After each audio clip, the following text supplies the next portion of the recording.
The original OG Bitcoiners own less Bitcoin than you would think. Let's talk about why, because it's interesting. So, original OG Bitcoiners had two problems to deal with that you do not have to deal with. So, in some ways, be thankful that you're not an OG Bitcoiner, because life was a lot.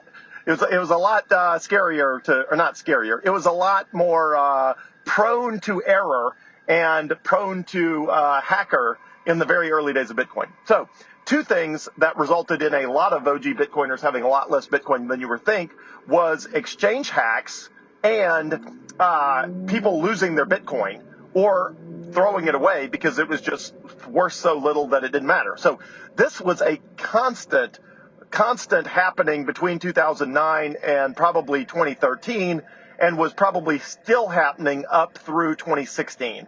So since I've bought Bitcoin starting in 2017, I don't think I've ever encountered someone from 2017 forward that lost their Bitcoin in an exchange hack, or that lost their Bitcoin because they threw away the private key. That just doesn't happen anymore. The world has changed. Technology's better.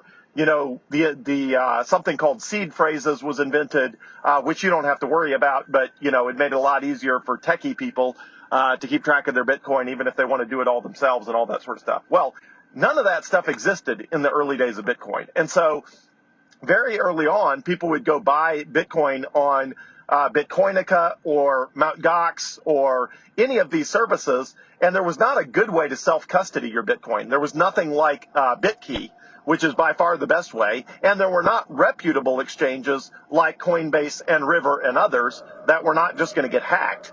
So what happened is people had they would keep all their Bitcoin on Mt. Gox or Bitcoinica or any of these services, and then the exchange itself would have a major hack and lose a huge amount of Bitcoin.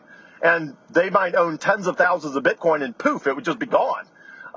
So you don't have to worry about that now, but that used to be a big problem in the early days of Bitcoin when nobody was sure how to secure it, and the technology, Bitcoin itself was always secure, but holding those private keys of ownership was just, the early technologies to do that were not developed, they were just very early. So if you were an OG early Bitcoiner, there is a good chance that a significant amount of your Bitcoin got stolen in the Mt. Gox hack or Bitcoinica or any of the numerous other exchange hacks that happened early in Bitcoin's life. And if you didn't get hacked, there was a very good chance that you threw away the keys. Now, why is that? Well, because people are throwing away digital stuff all the time. They just delete stuff to free up hard drive space. They delete stuff that they're sure is backed up to the cloud, and then later they find out it's not backed up to the cloud. And in the early days of Bitcoin, people had 100 Bitcoin. And even when it was worth, $100, they would delete a file. They would realize, ooh, dang it, that had 100 Bitcoin. But they'd look at the price and they'd be like, well, it was only $100. It's not worth all the trouble of recovering, jumping through a bunch of hoops to recover 100 Bitcoin because it's only worth $100. So it's only worth $100. It's just not worth the trouble. So this happens all the time, most famously by a guy in the UK, somewhere in either the UK, Great Britain, something like that. Anyway, he threw away a hard drive that had a total of 7,800 Bitcoin on it, which is more than $900 million of Bitcoin. But at the time it got thrown away, it was worth about, I think, $7,000 or $8,000. And it got thrown away. He realized it after the fact.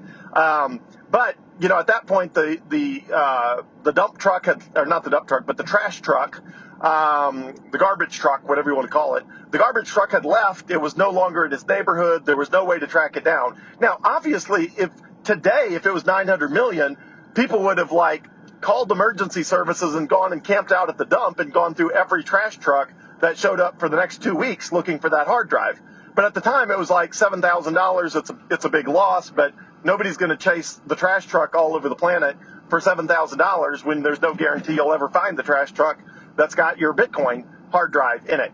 And again, so he didn't. Well, now it's worth, $800 million, literally $800 million, and he's trying to buy the entire landfill. The guy is trying to buy the entire landfill so he can go through every piece of trash in the entire landfill looking for one hard drive that has the private keys to about 8,000 Bitcoin. It's crazy. So, but stuff like that just doesn't happen anymore. Nobody throws away Bitcoin thinking, it will probably never be worth anything, or, it's $100 a coin, but, that might be the end of it. Just not sure it's going to be worth any more than that, or whatever it is. Like, just nobody does that. Or I guess back then it was like $1 a coin, because if it was 7,000 or 8,000 Bitcoin, and I think the total value back then, it was like $1 a coin or something like that. So at $1 a coin, a lot of people thought, well, it's probably topped out. I mean, how high can it go? So two things you don't have to worry about are exchange hacks. You do still have to worry about your account getting hacked, but you generally do not have to worry about the exchange itself getting hacked and losing all the Bitcoin. It still does happen, so it's not a zero risk, but it went from back then to a very high risk to the modern era, which I would characterize it as a much lower risk. But the other reason, so other than exchange hacks, which that risk has dropped to close to zero for the exchange itself. It's still relatively high for individual accounts that are not properly secured, but for exchanges themselves, that, risk has gone way down. But the other, and people just don't lose their Bitcoin anymore because there's safe ways to secure it. Nobody keeps private keys on a hard drive anymore. That's like totally 100% not a thing. And, things like BitKey have so many backup options that it's literally, as long as you have a recovery contact, which they used to call trusted contact set up, you're basically golden. But the number one reason early OG Bitcoiners don't have a ton of Bitcoin is because they sold it. Because they had it and they got it for next to nothing, and then it went up 10x in value, and they thought, hey, there's no telling what will happen with this in the long term, and they cashed out 1,000 Bitcoin and bought a house. Or they cashed out 10,000 Bitcoin and bought 2 pizzas. Laszlo Hajniak, who did it 4 times. It's either 3 or 4 times that he sold 10,000 Bitcoin in exchange for 2 Papa John's pizzas. And he was just it was the first commercial real world transaction. Nobody knew what the price of a Bitcoin was because it had never been exchanged for a real world item like 2 Papa John's pizzas, which at the time was about $40. So anybody in the world could have exchanged, $40 for 10,000 Bitcoin. And he just decided, hey, whoever will buy me 2 Papa John's pizza, I'll give 10,000 Bitcoin. Same way I give away like $30 of Bitcoin. He was giving away, or he wasn't giving, he was exchanging it. But that's the number one way. People who got it for a penny, they sold their Bitcoin for 10 cents. People who bought it at 10 cents sold their Bitcoin for $1. People who bought Bitcoin for $1 sold it at $10. People who bought it at $10 sold it at $100. People who bought it at $100 sold it at $1,000. On and on and on. Everybody just gets this irresistible urge when they have an investment to sell it when it's way up. Well, in some ways that's good, right? Because it means Bitcoin has distributed itself to now somewhere in the ballpark of 400 million people around the world.